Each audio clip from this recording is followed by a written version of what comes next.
Pac-12 week, and thought the preseason went well for us. I thought we really accomplished a great deal in all three phases of our football team to get to this point, to be 3-0. Really proud of our defense and the way that they've handled the ability to take care of the up-tempo offenses that we've seen for 3 ball games now. I think our tackling has really improved. Love the way that we've pressured the quarterback the last couple ball games, and then obviously creating the turnovers last week. So all the areas defensively that we've tried to really emphasize and work on have shown up. I think offensively, we're really starting to find our stride and our ability to distribute the football offensively and still remain physical up front at the point of attack with the offensive line. And I think Keith's playing at a relatively high level right now. I don't know what his numbers are, but take away probably not a great play call on the first pass of the year for him. He's played relatively flawless for us. So with all that being said, we're excited to take on a very good Arizona team here at Husky Stadium. They're obviously extremely talented offensive football team. Kenyon Carey, nation's leading rusher a year ago, and he's a guy that we know we have our work cut out for us in trying to stop him and defend him, as he had obviously a very good game against us a year ago. And the quarterback, Danger, kid from Torrance, California, for those that don't know, he went to the wrong high school, but anyway, I talked to him about it pregame. Is a kid who just plays with everything he's got. He's a really fast kid, a great runner, competitive, throws the ball. So we know their tempo is going to challenge us, and the physicality in which they play with up front will challenge us. And then defensively, they've, to their credit, have gotten better and better and better from the beginning of last year through the end of last season into this year. I think that their defense is playing really well. It's a veteran group, a veteran defensive backfield. The Bonteron kid is just an absolute playmaker. I think he has 3 interceptions on the year, and his ability to create turnovers and play in space is not only this year, but showed up a couple years ago as well. So it's going to be a great challenge. We're fired up to be playing at Husky Stadium again. School starts Wednesday, and we expect an awesome crowd. The dog pack has been amazing here for our first 2 home games. We think they'll be great again. Can't wait to see all the purple in Husky Stadium. It's going to be awesome. How is Arizona's tempo going to be different from the tempos that you've seen? Well, I would assume that they're going to try to go really fast. I mean, they went really fast against us last year, faster than anything we've seen so far this year. So it's imperative that we do some really good work when we go our goods against our goods, our first offense against our first defense, so that they get that tempo. We did that today, and it was a really good start to the week. Steve, Johnny Timu for Saturday. It should be fine.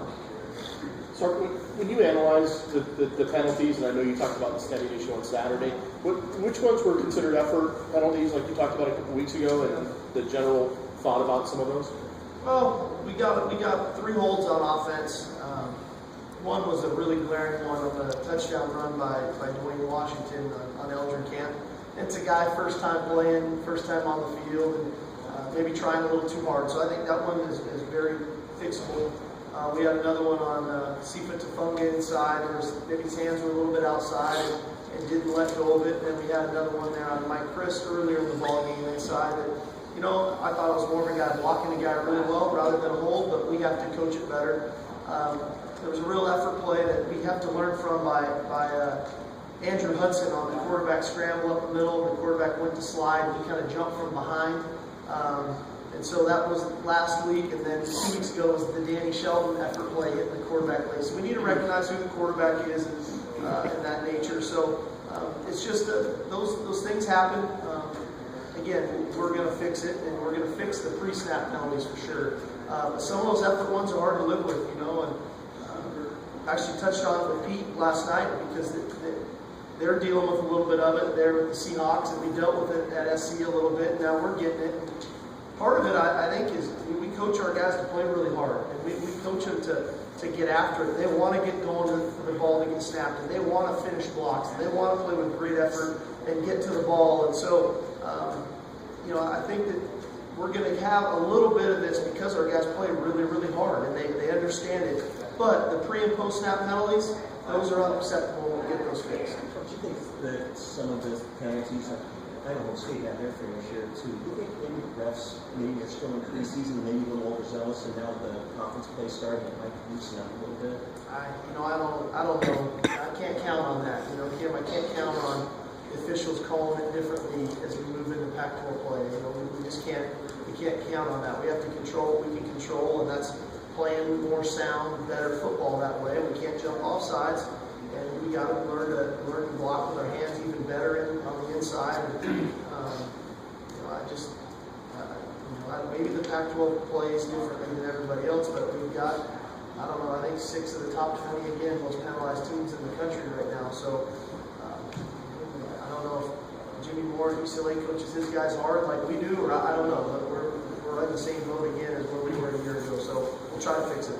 Steve, since that pick versus Boise, Keith is actually at 78% since that pass. What is he doing differently now compared to maybe the way he ended last year, besides the obvious reasons that the turnover's not being there? Yeah, I think we're playing better one around him. I think our protection is vastly improved up front. I think that there's a real trust going on with Keith and the wide receivers right now of where they need to be and then where they are, and just throwing the ball with anticipation.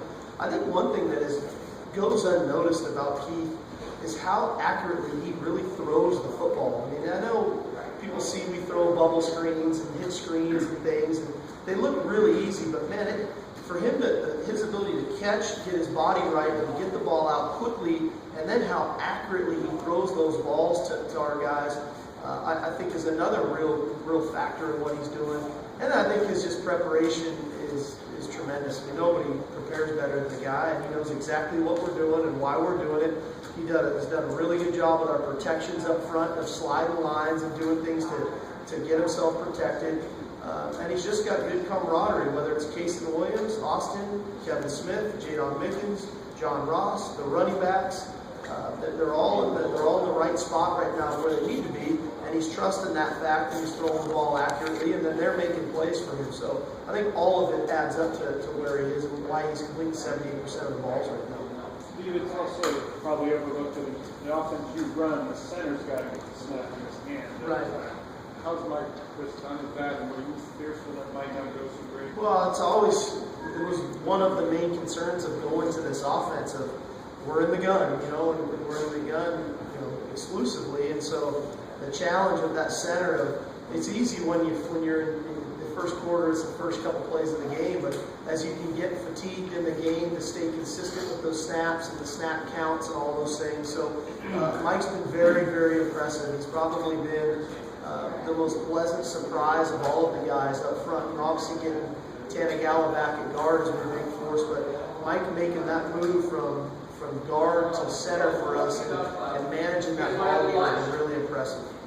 You talked a lot about the offensive line. How are those guys holding up at this pace overall, and is there some projecting going forward the rest of the season? I think that they've done really well. I think they take pride in being in great shape, and they play with great effort. And we've been praising them and showing them the film to the entire team, and we're getting these long plays, and the goal for them when we have an explosive play is to finish in the screen of the camera. So when those guys get into the screen, when our guys just get tackled, that tells us they're playing with great effort. And Dexter Charles leads that charge. He's amazing at it. His effort is just unbelievable, and it's contagious with those guys. So I think that they've really embraced it. I think there's a mental toughness about the group that is something that we haven't had here since I've been here, quite honestly. And then our young guys went in and they battled and competed, and they got real quality reps too. So it was good.